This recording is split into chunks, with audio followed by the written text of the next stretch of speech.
Hey, what's going on? I'm Doug Cunnington, and this is The Doug Show. Today, I am interviewing Rachel Richards, and she retired at age 27. And I think at the time she was earning about 15,000 per month of passive income. I think it's probably a higher amount at this point. And she is amazing. I actually met her in Austin at FinCon, just randomly in the lobby, like a lot of people meet. And we had a couple mutual friends. So, Rachel, how are you doing today? I'm great, Doug. How are you? Fantastic. And we've been trying to put this together for a little bit. You're actually located not too far away in Colorado. So we were thinking that we maybe would get together and go hiking, but when I got back from Austin, I had a cold and it lasted for a little while. It could have been COVID. I'm not 100% sure. Yeah. But I want to talk just off base a little bit here about like your love of hiking because you did some impressive hikes. So have you gone on anything, say, in the last few weeks or months or so? Well, we were traveling for a while over the summer. When we first got back to Colorado, it was the very first weekend I think we got here, and we did Decalibron, which is a loop of four 14ers. So you do four 14ers in one loop. It's like 7.5 miles, and it was really intense. I fell a couple times on the way down, and it was really, really hard. I think my heart rate was like 180 the whole time, which is definitely not good. But it's one of those things. It's like a love-hate thing, and it's really very painful anytime you do a 14er, but then I keep wanting to do them. I don't know why. I think it's because I read David Goggins a year ago, and now I just want to do painful things all the time. Yeah, that what's the name of his book? I forget. Can't hurt me. That's right. Yeah, I got the audiobook of that, which was pretty Ah, cool. Did you get the yes. audiobook too? Yes, it's so Okay. good. And they do like extra commentary, which was it's unusual for an audiobook, but it gives like an extra a little bit of a push. So it didn't have as big of an impact on me, but I love that you're doing the 14ers. And uh I guess how many have you done? I've done 5. The first 14er I did was Quandary, and I did it in the winter, which was I felt like I was on Everest. It was so intense.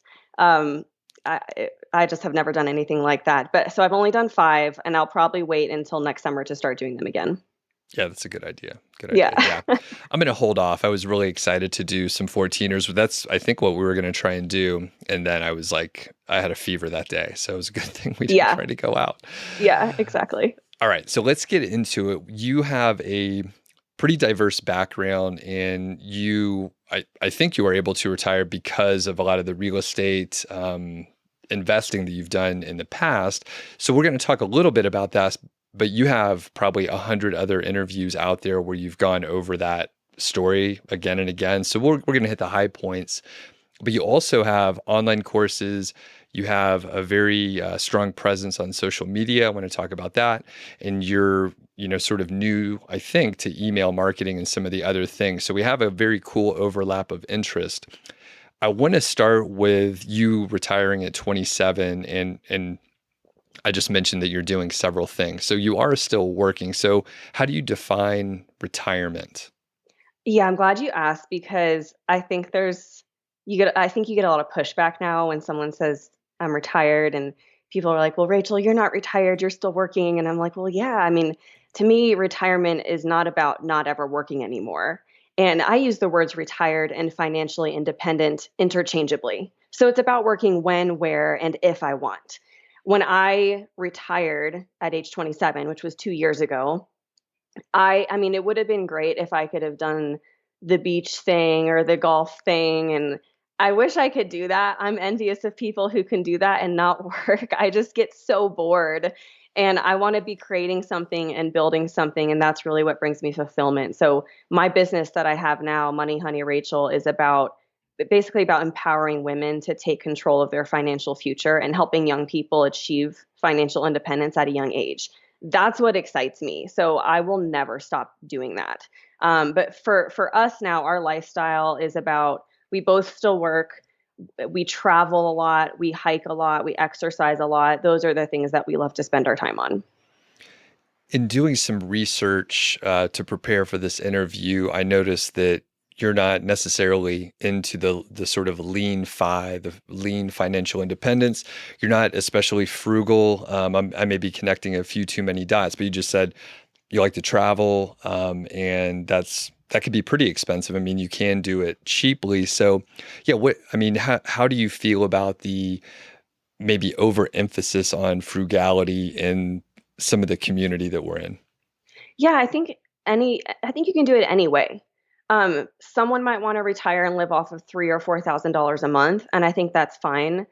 I think that when we retired, we just weren't interested in that kind of lifestyle. Because one of the things is I didn't want to be constrained by finances. And to me, that felt very constraining. That felt like, well, I can't just go take a trip anytime if I wanted to. I was still going to be constrained and I would have to be very restricted with my expenses. So we wanted a lifestyle where we weren't going to have to make decisions based on how much money we could and could not spend. So our initial goal was to replace my full-time income, which at that time I was making $89,000 in my full-time job. I never made six figures. A lot of people are like, when they hear my retirement story and how we scaled our real estate empire, they assume we're trust fund babies or that I made six figures. No, I'm not a trust fund baby, never made six figures from my job or career. So our initial goal was to replace my full-time income. Then it was, well, let's make 10 grand a month in passive income because our expenses at the time were about $6,000 a month. So we figured that gives us way more than enough to not only cover our expenses, but have plenty of buffer room and still be able to save thousands of dollars per month. And now, of course, our passive income, it grew to 15 grand a month. Now it's over 20 grand a month and it's still growing. And it's not like we're spending 20 grand a month. So, I mean, our expenses now are 10 grand a month. And that's a lot of money that we're spending. But by no means do we live in mansions or drive fancy sports cars. To me, I still feel like I'm living somewhat of a modest lifestyle here in Denver, Colorado, which is an expensive city to live in.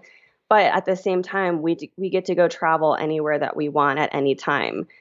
We get to spend money on things that we like to spend money on. So, I mean, it's just about having freedom, right? And freedom to me is not about the kind of house that you live in or the kind of car you drive. It's about, I don't have to set an alarm in the morning. I don't have to work for somebody else. I don't have to work certain hours in the day. I get to support loved ones if they need financial help or if they have a medical emergency. That's the kind of freedom that we get to enjoy with our lifestyle. Awesome. And thanks for sharing some of those details, like 10K of expenses per month. And do you have a family? How many people does that 10K support? Yeah, just me and my husband and our dog. Okay. So, no kids, although I don't know if we'll have kids or not. Right now, we don't want to have kids, but that might be an option. And my husband is working a W-2 job. So he doesn't have to. We're doing this experiment right now. I'm trying to prove to him he still doesn't think that he can quit his job. We're saving 100% of his salary. So every time he gets a paycheck, it goes straight into savings. We can fully live off of our passive income and still save like 10 grand a month. And with the numbers that we've projected, I've basically said, if we have to spend $1,500 a month on healthcare, then we'll still be completely fine and save thousands of dollars a month. So our plan, once he quits his job, he is military, so he'll have VA healthcare if that's what he wants to do, and then I'll just pay for private health insurance. Okay. Yeah, I've been there in the same conversation. So after a couple years, I mean, my wife still works too, by the way, but Yeah. like, yeah, after a couple years, the confidence is a little higher. So Yeah. People are good, always good like, well, luck. that doesn't count. Your husband is still working. I'm like, okay, whatever. Yeah, this is just splitting hairs. Okay, so Yeah. Yeah. that's good to know. And what kind of dog, by the way? She's a white lab mix, All right, Chloe. nice. How Yeah. old? She's 7. We're Okay, obsessed with her. okay, yeah, She'll come on a hike once we get to do a hike. She'll come okay. with. That's perfect. Yeah, my dog, she's not a great hiker, so she gets a little scared of noises. A little, Oh, she's a special girl. But okay, we'll get back. We'll get back on topic.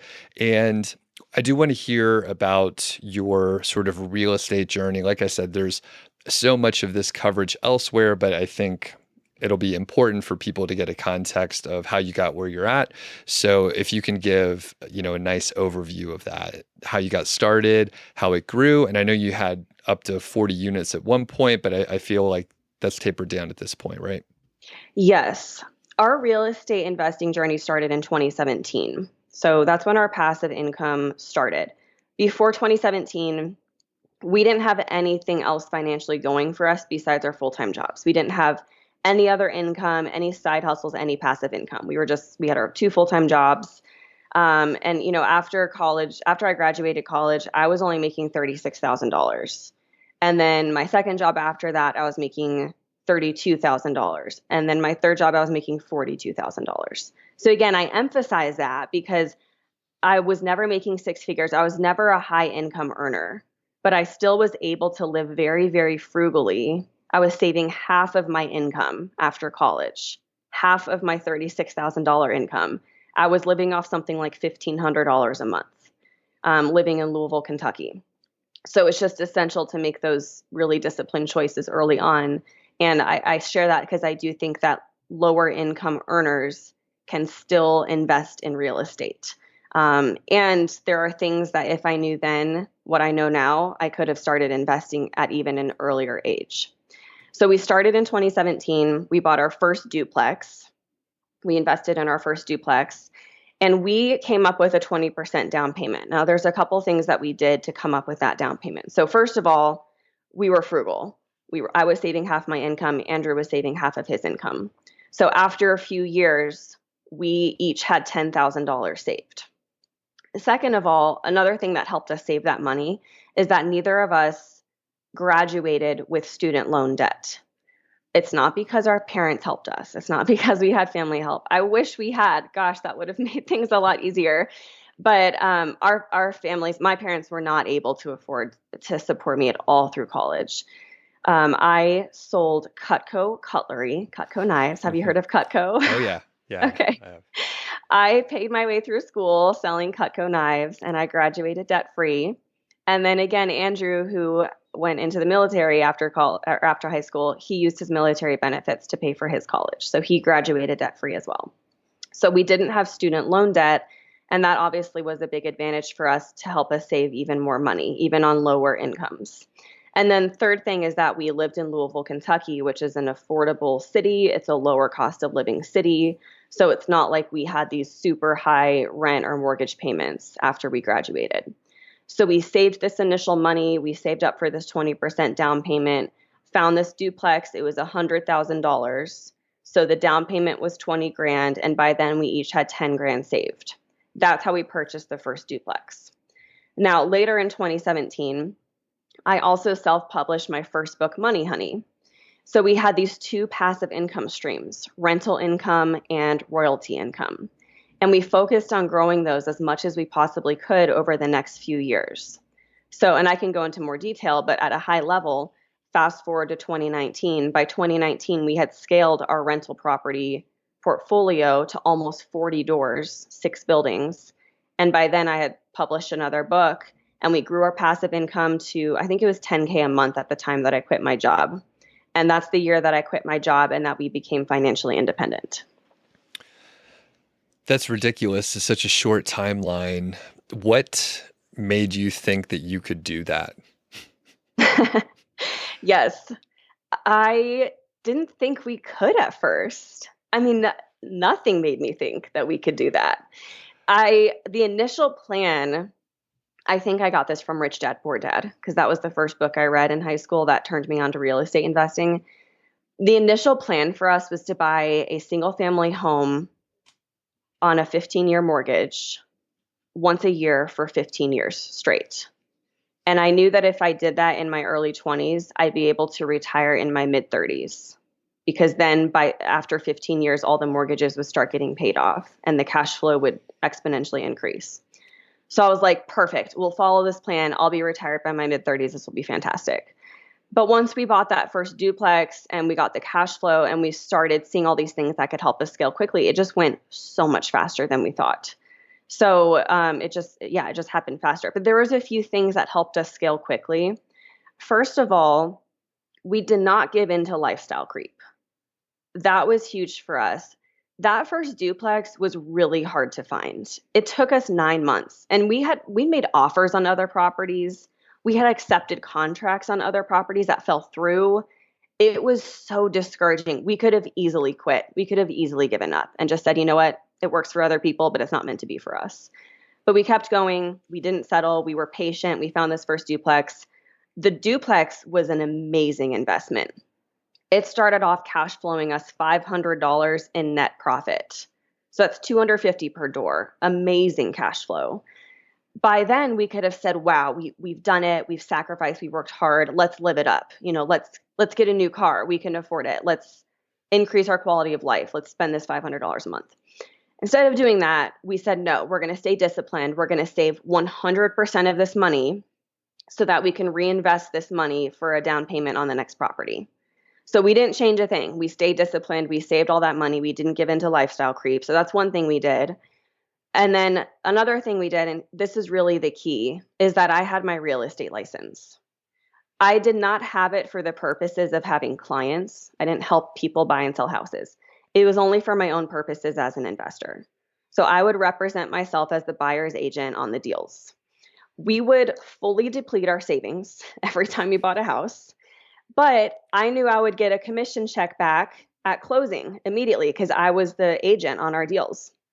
Sometimes it would be 2 or 3 grand. Sometimes it would be 10 or 11 grand, which is a huge chunk of money. And we would save that and put that towards the down payment on the next property. So between us saving half of our income, which our combined income was 6 figures, saving the cash flow on every property, which was snowballing every time we bought a property, and then the commission checks, the momentum just picked up so quickly. And we could save 20% down payments one after the other. And we were buying like 2 buildings a year for 3 years. And that's how we got the 6 buildings. So that's how we were able to scale so quickly.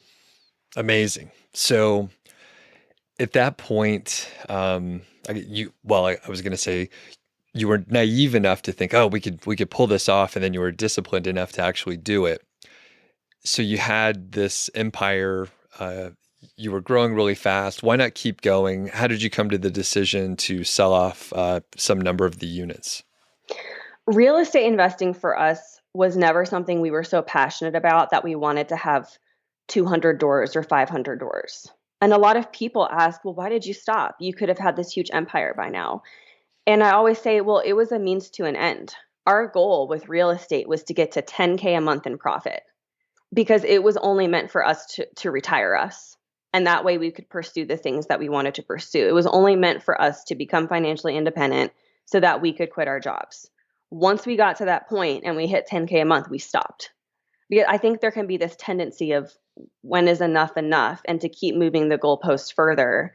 And so I'm actually really proud of us that we had kind of the discipline to stop and to say, okay, we hit our goal. That's all we have to do. And so we stopped acquiring real estate.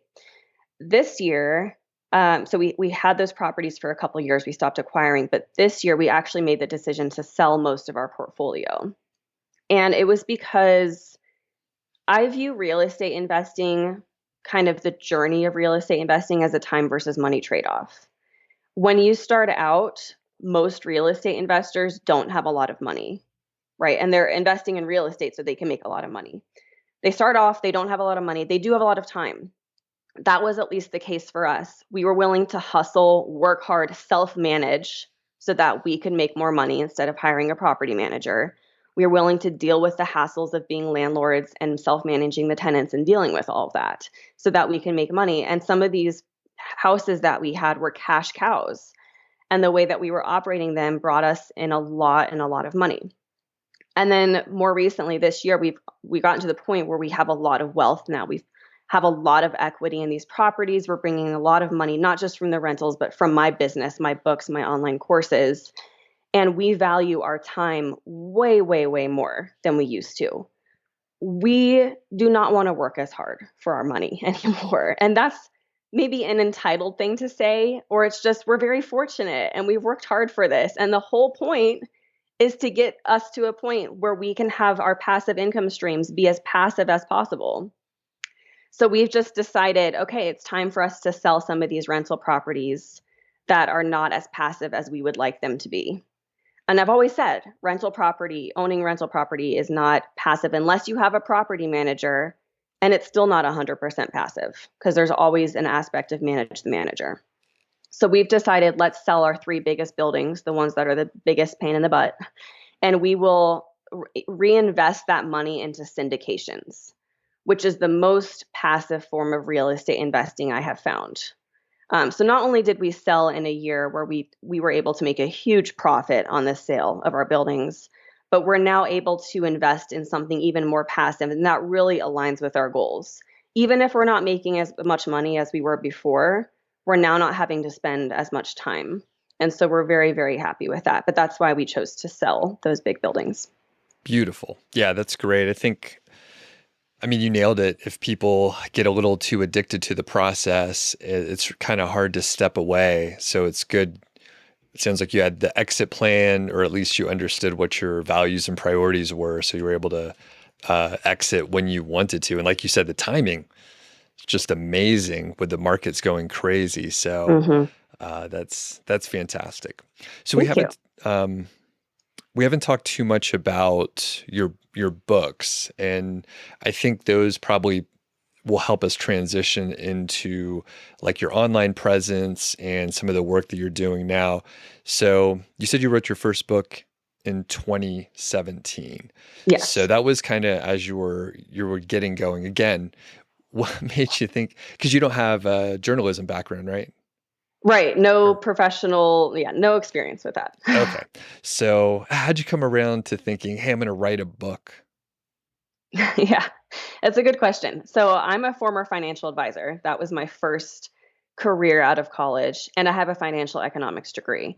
My passion has always been personal finance and helping people with personal finance. That's what I love to do. The financial advisor job didn't work out because I don't love sales. I was good at selling knives, but just because you're good at something doesn't mean you enjoy it. It was very much forced. I'm an introvert. You know this because we bonded over this Oh at yeah. FinCon, right? Um, and so being a salesperson was so emotionally draining for me. I could not do that. So after the financial advising job, the passion for teaching people about finance didn't fade. I just was like, I'm going to have to figure out a different way to do this. It wasn't until years later that I finally found the idea. So at the time, all my family and friends were still coming to me for financial advice. And that was great. That's what I love to do. And I thought to myself, well, why aren't they reading books or learning on their own or looking at websites? I mean, those are the things I do. And then I had this epiphany of, oh, yeah, personal finance is boring, right? For most people, it's intimidating, it's overwhelming, it's complex. No wonder people don't like to learn about it. So I thought to myself, how can I make this topic sassy and fun and simple? And that's where the idea for Money Honey came from. So I sat down, I wrote this book. It was this passion project for me. It was never something I intended to make money on. It was just something I felt compelled to do. And I was very excited to write it.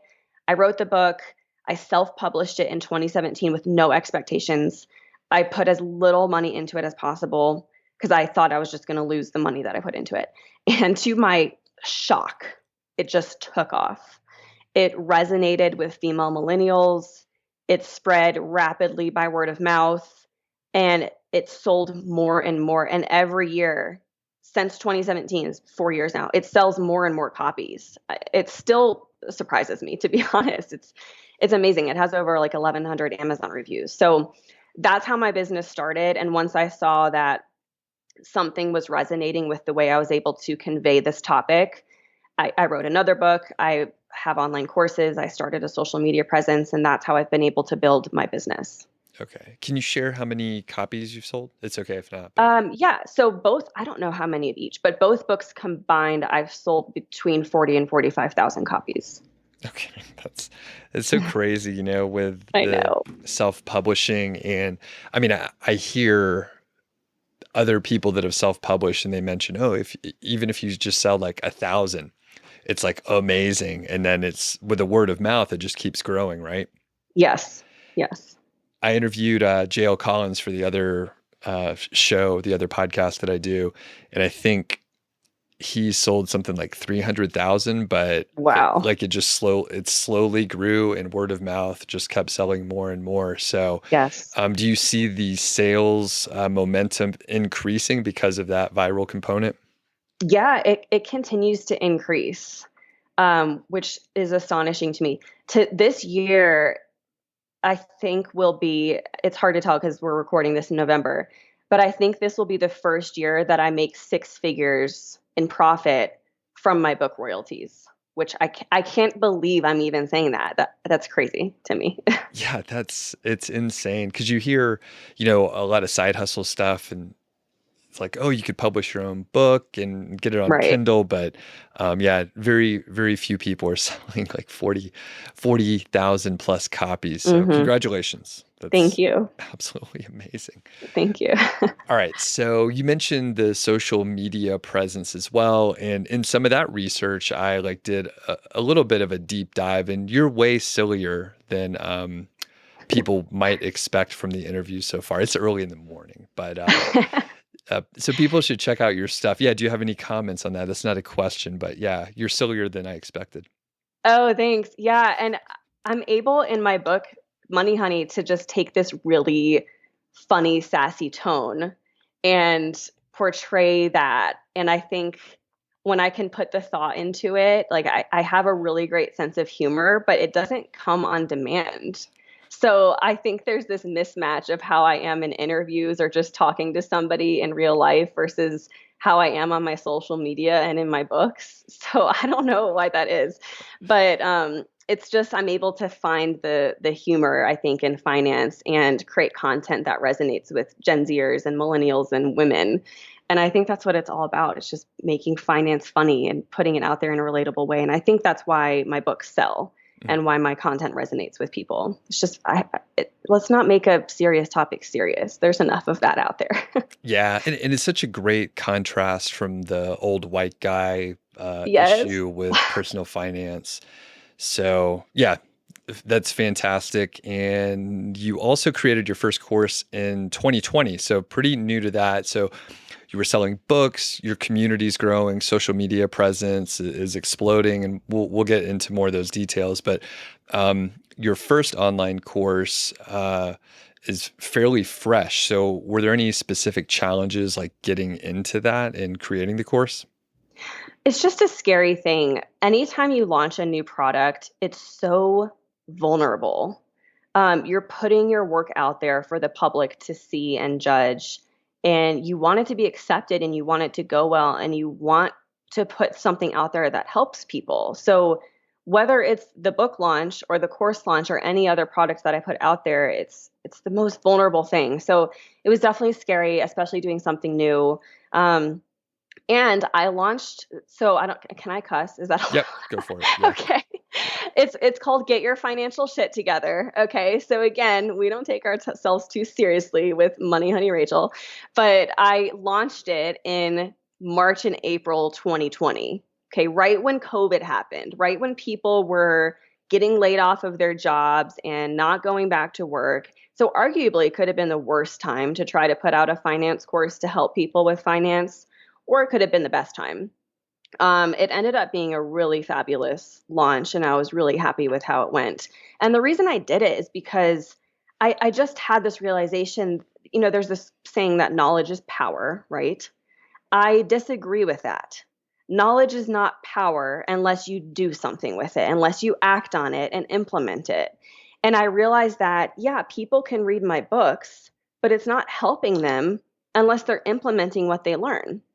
And it takes a really disciplined person to read a book and actually implement it. That's what I realized. I realized that because how many books do I read and then do nothing about it? How many times do I look up a workout routine or a new diet and then don't do anything? It's really hard to stick to something. So I thought to myself, well, if I can create something that gives people the structure and support and accountability they need to succeed, I think I can really help people at an even higher level than I was helping them with my book. So that's why I decided to create the course. The key that I learned after asking around and doing a lot of research with course creation is that you have to pre-sell it. So you never want to go through and create an entire course and record all these videos and do the whole curriculum and then sell the course. You want to do two things. Number one, ask your people what they want. Ask them what problems they're having and what struggles they're facing. What are their biggest obstacles? And then solve that problem for them in the course. So if in my platform, for example, it's all about personal finance. If my people's biggest struggle is getting their credit score up, then I should make a course about credit scores. Or if their biggest struggle is that they're living paycheck to paycheck because they're in too much debt, then I should make a course about paying their debt down so they're not living paycheck to paycheck. So you have to pay attention to your platform and to your audience. And then the second thing is don't create the curriculum. So create the landing page and the sales page and get the sign up page going and then sell the course. And you put something on there that says, "Hey, if I don't get X number of signups, this is the beta course. If I don't get X number of signups, everyone will be refunded. I won't proceed with the course." That way you're like covering yourself in the event that you're not able to sell it. You haven't gone through and wasted the time of creating this whole course content. So I did those two things. And because I did that, it worked remarkably well. The beta course I priced at $177 and I got 50 signups. So I think it was something like $9,000 that I made off of that first round. And now the regular price of the course is between $297 and $497, depending on like how and where people sign up for it. Okay. Got it. So you do some discounts occasionally. Yeah. So I normally sell it through webinars now. And when people attend the webinar, then that's like the webinar special pricing that I give at the webinar. So that's where they can get it for $297. Otherwise, the retail price is always on my website for $497. Okay. Got it. Yeah. And I love it. You're answering all the questions before I can even ask them, but I want to emphasize the pre-selling of a course and don't do the curriculum. So I've coached, one of my students a little bit further, and she has a different personality than you and I, and she insisted on like creating the course, and I hired people, and it took so much longer to even develop it. She doesn't know if she could even sell the damn thing, and she started building her second course before she even sold her first one. I'm like, no, please, please, you don't know how to sell it. Yeah, like Yes. it could be a kind of a failure just because you don't cover the cost from hiring the people to do it. But different style of work, and you can't make somebody do something. So I was like, but it's better if you pre-sell it. Please pre-sell it. Right. Plus, with the beta, the thing is, I assume I'm going to have to tweak and change things anyways. And when you do a beta and you discount it, one of the things I required my beta members to do was to give me feedback in each module before being able to proceed to the next module. Because I was like, I really want your feedback. That's the whole point. You get this at a discount and I get the feedback I need so I can make this the best course that it can be. So I already assumed that the first version of the course I put out was not going to be the best or the final version of the course. So I ended up redoing about half of the videos and half of the course anyways, based on the beta feedback. And I took the beta feedback, I redid like half of the course, and then put the final version of the course out there at a higher price. So it's like I knew I was going to have to redo a lot of it anyways. And it's just, I think it's way better to do it that way. Absolutely. Did you take a course on course development? No, I didn't. That might have been helpful too. By then I knew a lot of people. I was in a mastermind where I had somebody who could sort of coach and teach me on how to do it. So I felt like I could kind of figure it out. Okay, cool. But yeah, I was going to say you pretty much hit all the beats that I normally go through. So, yes. But I definitely recommend, taking a course about it, having a coach like someone like you to walk people through it. It's invaluable. Don't just try to figure it out on your own. Yeah, it's definitely a shortcut if you can just have someone tell you how to do it. Yeah. Okay, and we were starting to get kind of into like the marketing funnel a little bit there. So I guess we could start at the very top of the funnel, and you could talk about some of your social media presence, and then the book is part of that, and then we could sort of dive in and maybe even talk about some of the tech stack too, just because I have gone back and forth from, kind of a Frankenstein setup to a much cleaner more sleek tech stack overall. So yeah, what's your funnel like? Okay, so I have my two books, and in my two books, I have a freebie.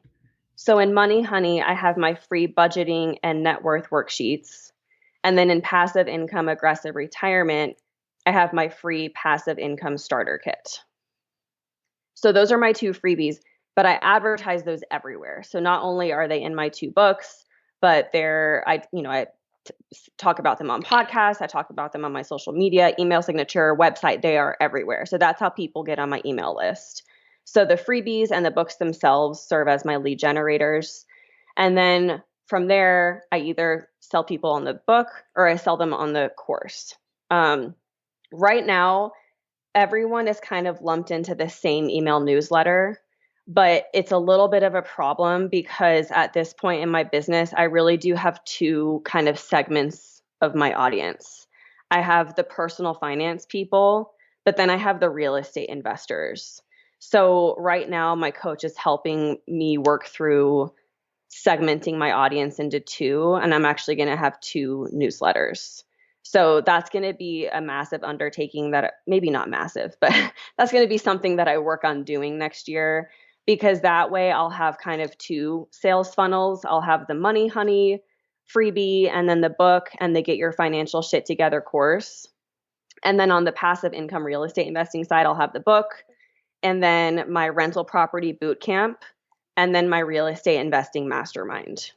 So that's ideally how I want it set up because right now it's kind of all combined and I don't like it. But yeah, but that's the sales funnel. Okay, got it. Well, I mean, you never know until you get where you're at and then you see like, oh, this is kind of fucked up from what we need it Yeah. to be. Okay. Exactly. And that's the thing is sometimes you see other content creators or business owners and you're like, wow, that sales funnel is amazing. And it's like, man, this took me 4 or 5 years now to put into place. And 4 or 5 years to build out all these different products and all these different courses. And when you think about it, I just started with Money Honey, and that was the first thing. And so having a really great sales funnel takes years to put into place, and there's still holes in it. It's still not perfect. It's still going to take years to actually get it to where I want it to be. But so don't overwhelm yourself if you're starting out and you're like, I have to have this sales funnel in place. Like one step at a time, you will get there. Yep, absolutely. And what or where do you host your courses and then your email provider if you want to share it Oh, as a sure. company? I'll share anything. Yeah. So courses are on Kajabi. And my email is with ConvertKit. And my like landing pages and freebies are all on ConvertKit as well. I love ConvertKit. Okay. I moved from my Frankenstein setup, which was Aweber and a self-hosted course, over to Kajabi because they did have email marketing built in a lot of pieces, and I just wanted to simplify. The one Yeah. thing I had to tear out was I had an evergreen funnel in place, which was wonderful once I got it set up, but Yeah. it was it was not perfect, and there were all these little integrations that were just not quite right. So once I had to take something apart, I thought I'm going to take everything apart. So my question is, why ConvertKit over just using the Kajabi, like to have everything all in one place? Okay. Yeah. I think Kajabi is this all in one thing, but it doesn't do it at a high quality level enough for me. Like it does offer all in one, but it's not doing each piece well enough for me to want to do it there. So I think it does the course piece really, really great. But the email marketing to me, ConvertKit is like hitting it out of the park. And ConvertKit has so many great capabilities. I'm like in love with it. I'll never move it away from ConvertKit. So I know I'm overpaying for Kajabi because I'm not using all of the things that it offers, but it's like, oh well, I'll just do the courses on Kajabi and then pay for ConvertKit. Okay. You're 100% right. When I moved to it, I was like, it's like 70% in most places. And the simplicity and like the stress of like not having the weird integrations that like screw up tagging or whatever. Yeah. Okay, that makes sense. Yeah. And I will have an evergreen funnel built out on ConvertKit too eventually because I'm taking my Get Your Financial Shit Together course evergreen like within the next month. And then my webinars are, I think so. Right now they're on Webinar Jam, and I think I'm going to keep them there. Okay. And I used to use Webinar Jam too, and I was like, there's too many things. So I was like, I I gotta, know. and I like, know. it sounds like the webinars are converting pretty well for you. How often do you do them? hmm I haven't done them super often. I think I did 3 this year because I've been running Get Your Financial Shit Together live, like as a not live, but as a cohort basically. But I'm going to take it evergreen and then start doing webinars probably 6 to 12 times a year. So that'll be something that I start doing in 2022. Got it. Interesting. Yeah, I like the cohort model. And then I decided some time back, I was like, I don't want to give discounts. I just want to like launch the course, like Black Friday is coming up and like everyone's discounting. And I'm like, I'm out. I'm not going to do that. So are you going to continue doing discounts because they obviously seem to perform pretty well? Or are you reaching a point where you're like, okay, I could be a little more stringent with what I'm doing? I'll probably just continue to have the course listed on my website at 497, and then anytime I do a webinar, it'll be this webinar only pricing to push signups at the 297 pricing. But I'm not like, here's the thing, I never want to be this sleazy person. If I ever feel sleazy about something, I'm not going to do it. So if anyone that ever signs up at 497 sees that there's this other price and they're like, "Oh man, I missed out." I'm going to honor the lower price for them. Like that's just how I'm going to run my business. So, cuz I don't care. So Yeah. that's how I'll do it. And that's a perfect way to solve it. Just very easy. I mean, no one wants to feel like they missed out and paid too much or something like that. So Yeah. Yeah, exactly. I just want to do the right thing by people. right on. Do you do you have any stories to share with some of the online course area or Oh, related? do I? Oh boy, yes. So many. Where do I even begin? Um, let's see. I would say so many, especially starting out and with email marketing specifically, because you don't know what you don't know, and I still don't know what I don't know. I don't know what I'm doing ever. I would say with Money Honey, I published the book, and because it was a passion project, I think that helped the book do well because people clearly could see I'm not out to make money. I wasn't trying to sell them on anything. I wasn't selling courses. I wasn't selling anything in my emails. So I think that was great because it helped my book do well. At the same time, I wasn't doing anything the right way from a business perspective. So I didn't have a website at all, ever, for an entire year. So Oh. yeah, Oh.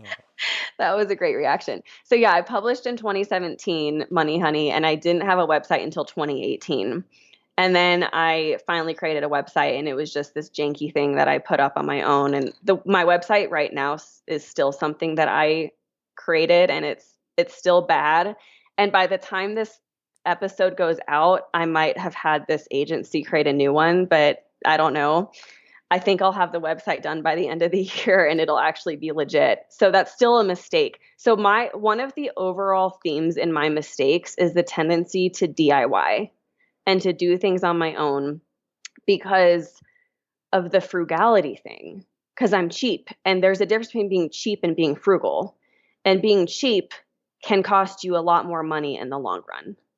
Maybe you save money in the short run, but it can cost you a lot more money in the long run. I have the tendency to try to figure things out on my own and try to do things on my own when I should be hiring professionals and hiring coaches and delegating people to do things for me.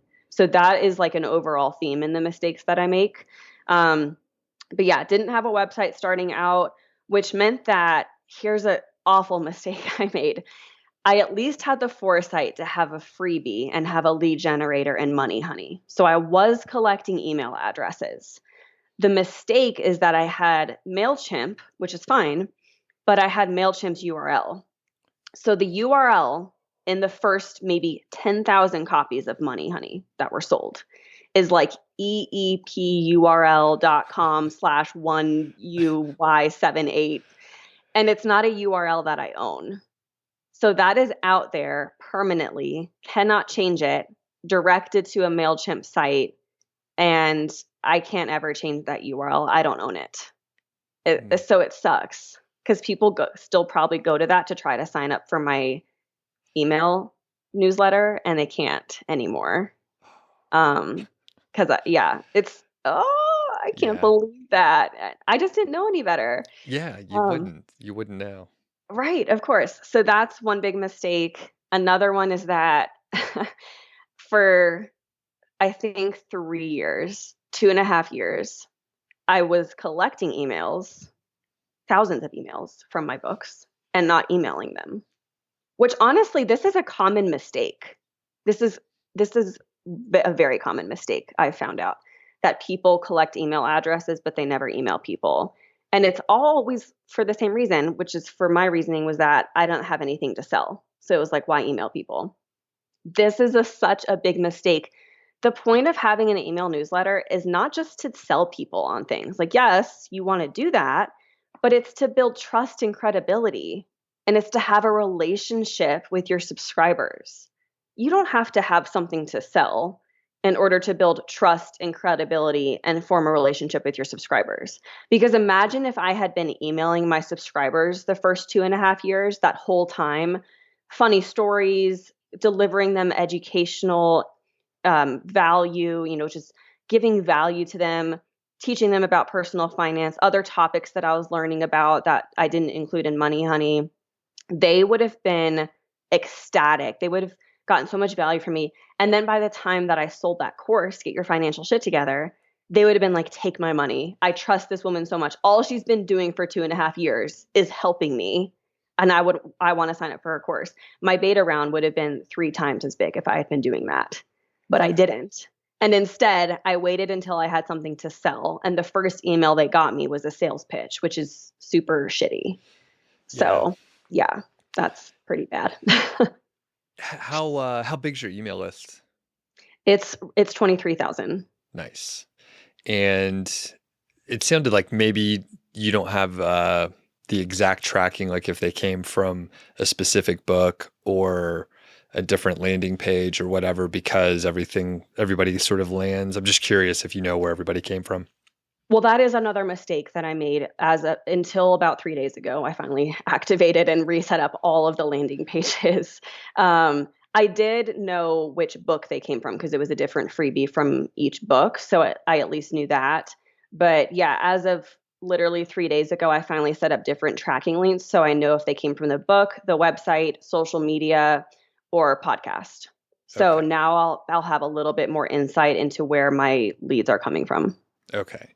And it's I mean the whole time like through most of the interview it's like you can't do anything wrong, you're just killing it, but you've made so many little mistakes along the way. And what it's so interesting because knowing that a person could make a mistake sometimes holds them back from like taking any action. Or sometimes I had another friend who for the last 2 years he was going to put out a course, and then like he wanted to develop the whole thing, I think, to kind of procrastinate actually having to sell it because he was afraid he was going to make a mistake along the way. So how do you keep pushing through even though you're making mistakes and it's not perfect? It's not going to be Oh, perfect.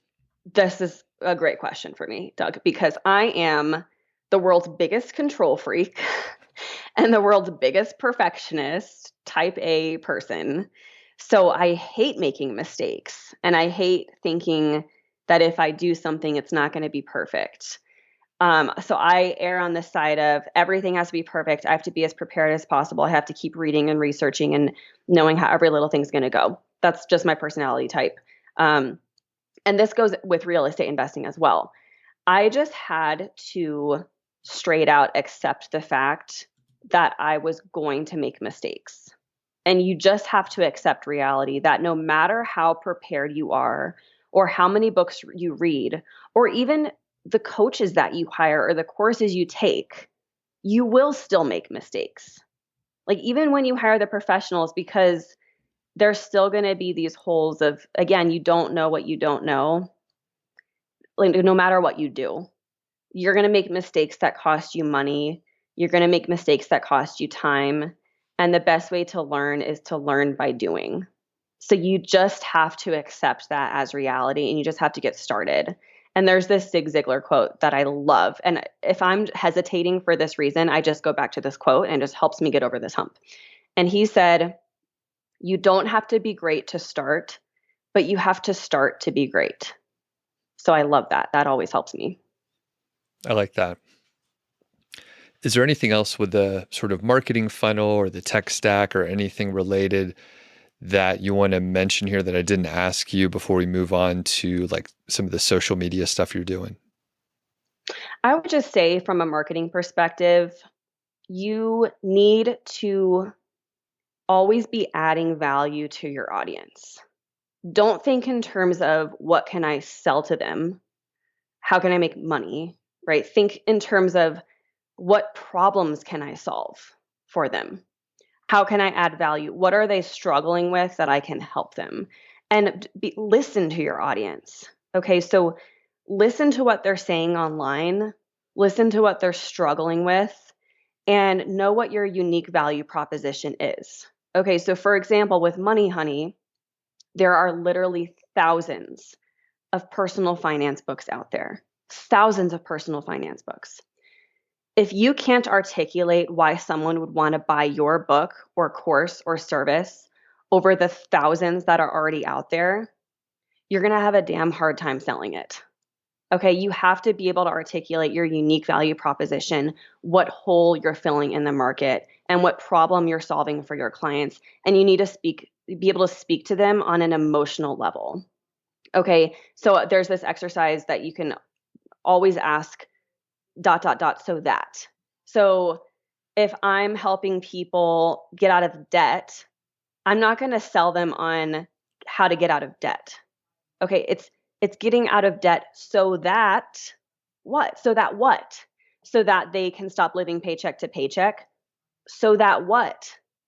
So like always go to the next step to really get at the emotional level of the problem you're solving.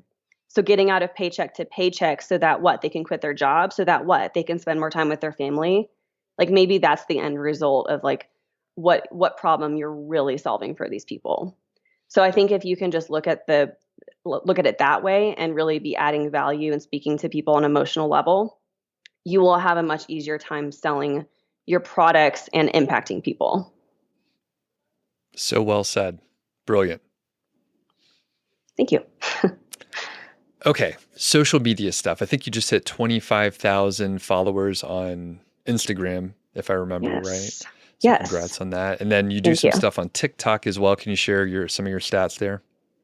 TikTok is hilarious to me. I have over 200,000 followers and I don't know why. Well, I kind of know why, but TikTok is a lot of fun. Okay. Yeah, I just deleted it off my phone. It was not bringing me anything good. So I was like, all right, I gotta get out of here.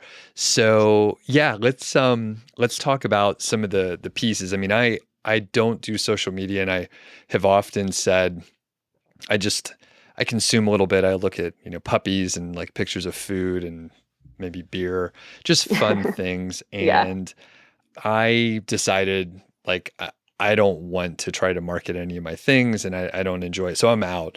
hmm And I'm curious why you think you're so good at it and it has been effective. Um, I think part of it is I think people make the mistake of thinking social media is a great lead generator or a great tool for selling their products. And I personally disagree with that. I think most of the people who find me on social media probably have already bought my book and just want to know who I am as a person or like want to continue to get value from me on social media. They're not looking to be sold. It's more of like a relationship builder to me or a community builder, or people are curious about the author of Money Honey and want to see who she really is. So they go on my Instagram to find out who Rachel Richards is. And so I try to share the more like funny personal side of me, or like show them videos of me and my husband or me and my dog and like the quirky weird stuff that I do. So that's how I view it, and I think people find that fascinating. And then of course I'm still delivering value add stuff and I'm teaching people about finance and real estate investing, and I'm trying to teach them things in a way they've never thought about it before. Like, wow, I've never looked at it that way before. Or, I'm doing stuff that's funny or inspiring. So, and of course, when I have a course launch or a new program, I'm going to talk about it on social media, but that's like 5% of the time. So, I think that's just a different way I approach it. I think other people probably use it more to sell their stuff. And they do great too. I mean, everyone has their different approaches. There's nothing wrong with that. But that's the way I've approached it, and it's worked really well for me. Okay. And then on the TikTok side, I'm just curious, like, because I think I watched a few of your things before. Like I said, I deleted it off my phone. But yeah, what's it like over there? Any good What's it stories? like? Well, first of all, I feel ancient on TikTok because it's these like 16-year-olds dancing, and I'm 29, and I'm like, what am I doing here? No, but there are older people on TikTok as well. And I first went viral not on purpose, which I know is the most annoying thing to say. Like, I didn't mean to go viral, but Yeah. truly, I downloaded TikTok because my little sister made me. And the first videos I made for my sisters. They had nothing to do with finance. I was like, oh, I'm just going to have this platform and it's going to be mine. It's going to be something I do for fun. It's going to finally be something that's not finance related. And I'll just do it for fun. And I made this video about makeup. This is so embarrassing. So if you scroll way down on my TikTok, you'll find it. I made this video and I was like, I don't know how to do my makeup. I'm a millennial. Gen Zers, help me fix my makeup routine. Okay, it went massively viral and it got 3 million views. And I'll never live this down. There are still people in the TikTok world who know me as like the millennial makeup girl. um, so I got like 30,000 followers from that or something. And then everyone was like, do more makeup TikToks. I was like, I don't know anything about this. So I tried and it was sick of it. And at that point, I was like, I have more followers on TikTok than I have on Instagram. And it would be stupid for me to not utilize this for my finance business. So I started putting out finance content, started taking off. I had more videos go viral. And this was only a year ago that I first posted that makeup video. So over the course of a year, I've grown my TikTok to over 200,000 followers. And it's just unbelievable how the algorithm allows people to go viral. It's just one of the most amazing social media platforms I've used. And I personally enjoy it as well. It's so fun. And do you have any concept of like the value of someone that finds you through one of your books versus Instagram versus TikTok? Because obviously TikTok could be a very short interaction. So yeah, do you have any way to gauge that? It's a very Oh like gosh, subjective yes. question. Okay. The book is the highest quality because if they've read my book, the trust level is 100%. It's so high. If they read the book, they probably follow me on Instagram. If they find me organically on Instagram, I think the trust level is pretty high. My Instagram followers are very supportive. They're very nice. They probably will eventually buy my book if they haven't already. TikTokers are vicious. They are I don't even know. They're so mean. Um, because it's so random. They don't know me. They don't know my fate. Like they just see me as it's a lot of young people. It's a lot of teenagers and Gen Zers. And the thing is, once a TikTok video goes viral, I'll see this switch. At first, they're talking to me directly. And it's like, oh, you make a great point about real estate investing. Okay. Then once it goes viral, there's this switch where it's like, oh, she's such an idiot. And so they go from first person to third person, where it's this clear switch of they don't think they're even directly talking to me anymore. And it turns so hateful so quick. So it's definitely, you have to have a thick skin if you're going to be a TikTok creator. And I I've think had so. some moments of crisis with that. But yeah, quality, the trust level is not there at all with TikTok. So it's Okay. pretty hard.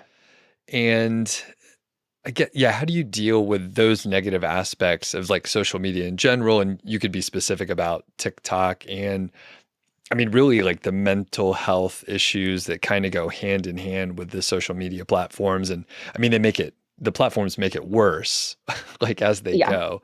So yeah, how do you think about that? I never had problems with social media negativity until I got on TikTok. And there was a really I really suffered enormously in January, from TikTok when I had a video go viral, and it was one of the worst ones that I had.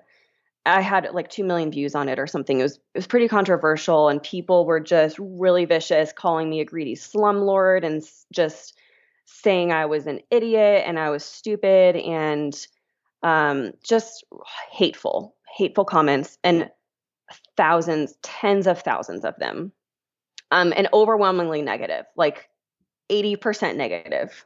So when you have tens of thousands of people calling you dumb and like a dumb woman, and this like specifically because you're a female and a greedy slumlord, it was awful. I cried.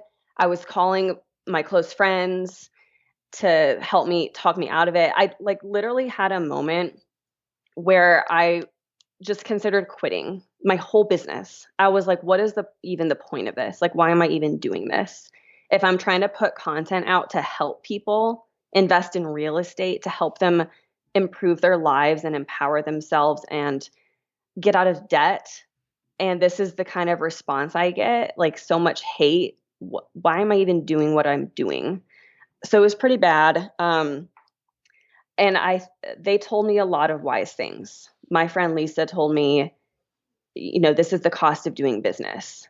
And as your platform grows, you're going to get more and more of this. And she was like, you need to see it as a good thing, because if you're not getting more and more haters, your business is not growing. And if you're getting more and more haters, that's a good thing. That means you're doing the right thing. There's a really great Tim Ferriss article out there about fame and fortune and what it actually means to be famous. And that was my first taste of it. Not that I'm famous. I'm not claiming I'm famous. That's not it at all. But it's very fascinating to read that Tim Ferriss article. Um, Another person, told me about that quote about being in the arena. Who said that? Roosevelt? F, I don't know. about being the one in the arena and versus being like the one judging the person in the arena. It's a great quote about just having the courage to put yourself out there versus are you the one on the sidelines judging the one who has the courage to put themselves out there? And also, whose opinion are you going to put weight to? The random psycho on TikTok who's judging you, or like your closest friends and supporters who are cheering you on? And then at the end of the day, I think it's about having the emotional maturity to like really think through somebody on TikTok who is sitting in their dark basement, who's like a 50-year-old white dude who's like has the audacity to bully a 29-year-old woman from behind their screen.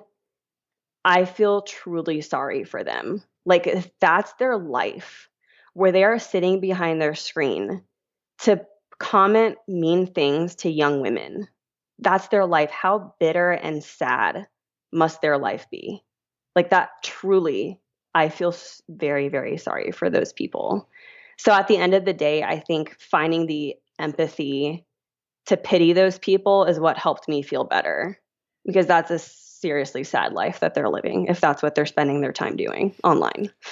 Um, so anyways, that is how I was able to kind of get through that hard moment and carry on. And I've now grown a much thicker skin. So it's happened many, many times since then where I've had videos go viral and people be mean, but I don't take it like as nearly as hard as I did that one time in January. I'm sorry that happened to you, Rachel. That's crazy. You're Oh, so it's nice. okay. Thank you. Thank you. It happens to everyone who is a content creator on TikTok. But thank you. It's definitely unfortunate, but I've become a much stronger person because of it. It's so interesting too, the number, like the percentage of negativity that you mentioned. I look at maybe YouTube videos where I have a few comments and they're mostly good. It's maybe like 1 or 2% that are negative, but to Right. hear the 80% negative and they're so harsh, it's a very weird platform, TikTok. Yes. Yes. And it's on Instagram, I would say 99 to 100% of my comments are positive. So then I was like, wow, why do people hate me so much on TikTok? Yeah. And they're not all like that. It's just the most viral ones that are like that. Right. Once it hits outside your core audience, Yes. yeah, that was such Yes. a interesting, like you said, you could tell when they flip it and they're sending it Hmm. out to like the masses then. Yeah, it's fascinating. So crazy. Okay. Anything else with social media in general here? I don't think so. I mean, I think social media is just about TikTok is about delivering content in a very short way that resonates with people and that you have to be very succinct in your messaging. So if you're looking to get on TikTok and to blow up, I script out all my videos. That's a question I get a lot. I script out all of my TikTok videos. I'm not great at rambling on the spot, and something that's essential for me is scripting out my TikToks. You have to have a strong hook, because if you can't hook them in the first 3 seconds of the video, they're going to scroll past you. The shorter the TikTok, the better. Like if a 10-second TikTok is better than a 20-second TikTok, which is better than a 40-second TikTok. So the faster and the more concise you can say your message and deliver the value, the better. So just quick, those are just some quick tips if you're looking to make TikTok videos. Awesome. Okay, I have one more topic area to hit, and it's kind of just a personal questions Cool. to help me. So you've been on a shitload of podcasts. Do you know how many you've been on? Actually, my VA just looked, and I think I've been on like 166 or something. Okay, in a pretty short time frame, right? Yeah, under 2 years. Two Okay. years. Yeah. And well, part of it is I get pitches like every week from some of the like promotion companies, and generally I hate those because it's someone selling a book and they're like, "Hey, can we just get in front of your audience?" They have no idea. Oh, that's so So, annoying. there's so many companies doing it now, and so many people self-publish books and they're blah blah blah. So, how do you pitch without being pitchy? Like, how were you able to get on so many shows? I do not pitch. That's why. They I come to you. no, they don't come to me either. Although, wow, that would be so flattering. Oh yes, they all come to me. No, I don't pitch myself. I get introduced. I ask for introductions, and I think that's the difference. I've tried pitching before, but I've never felt good about it. I've never felt it's just weird to try to sell yourself, I guess, and maybe I'm just weird about it, but here's the thing. How are you going to stand out as a guest pitching yourself when people like you are getting hundreds of pitches every couple weeks? Because that's what's happening. And I know podcast hosts that straight up just delete those because you don't have the time to read all of those. I don't blame you for it. And a lot of the pitches are spammy. A lot of the pitches are clearly people trying to get in front of your audience to sell stuff, which that's super shitty. And so, how do you stand out in that scenario? So, I quickly just decided I'm just not going to do that. I think that sucks to even try. So, I just get introduced to people. I started off building momentum and just trying to get on like the smallest podcast possible. I think if you're looking to get on podcasts, don't try to get on the biggest podcast starting out because you're not going to give a good interview, first of all, because you haven't practiced. Okay. So get on the smaller podcast so you can get good at answering questions, give a great interview. Then at the end of the podcast, here's what you do. Here's what you do in any networking connection is you ask the podcast host, what can I do to help and support you? Okay, you ask the podcast host that at the end of the interview. And they'll tell you, oh, you can leave me a review, you can do this, or maybe they'll ask you for introductions to other guests. And then you do that. And sometimes the podcast host will ask you in return, what can I do to help and support you? Sometimes they won't, and that's okay. You never ask them with strings attached. You ask them because you want to help them genuinely. So if they ask you that in return, then you can say, hey, I would love to get on other podcasts. Do you know any other hosts who I would be a good fit for? And then they might say, oh, yeah, you'd be a great fit for this person. Would you like me to make an intro? Okay, that's how you get on other podcasts. And once you've been on a few, it doesn't take a lot to build up momentum where you now have podcast hosts introducing you to two or three other podcast hosts. It's that easy. Like it's literally so easy to do. If you're having trouble starting out getting on podcasts, you can go on Facebook groups or services like Podmatch to get linked up where you're not really having to cold pitch yourself. So that's what I do. I've literally been introduced to every single podcast I've been on, with the exception of yours, because we met at FinCon, Mhm. and those are kind of the only exceptions. But I think that's a great question. I think it's much easier to stand out when you're being made a mutual introduction. Yeah. And I can add, I mean, people could check out the list of podcasts that you've been on. And it's not small podcasts. These are like the biggest podcast in the space that you're trying to get in front of and that sort of thing. And I wouldn't be surprised if people did start coming to you to be on their shows because you've been doing awesome in interviews. So Thank you. are any downsides from being on so many shows and all the interviews and stuff? Yes. Well, it's not a downside. It's just that I do get asked the same questions over and over, especially the real estate investing ones. And if I have a week where I'm a guest on 4 podcasts, the thing is, it's almost some of the answers almost feel memorized at this point, and it almost feels just rote memory. And it's hard to deliver the same answers like genuinely and passionately because I get asked the same thing over and over again. So that's the only thing. But I remember though that different people are hearing this every single time. So it's a genuine, I'm genuinely honored anytime I get to be, telling the same story because it's a new audience. So I just keep that in mind. Very good. All right. Well, is there anything I forgot to ask you that you want to tell us before we, let everyone know where to find you? Thank you. I would just encourage people, I certainly had certain advantages starting out. Income was not one of them.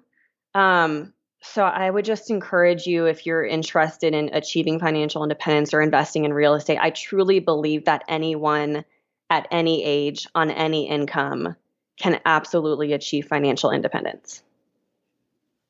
That is awesome. Okay. Rachel, where can people find you? Thank you. So my website is moneyhoneyrachel.com. My Instagram and TikTok are moneyhoneyrachel. And what I'd love to do for your listeners, Doug, is if anyone wants to download my passive income starter kit, I will give that for free. So you can go to moneyhoneyrachel.com/passive income to download that. Awesome. Yeah, we'll link everything up. So if people are driving, check on it later. You don't have to write this down.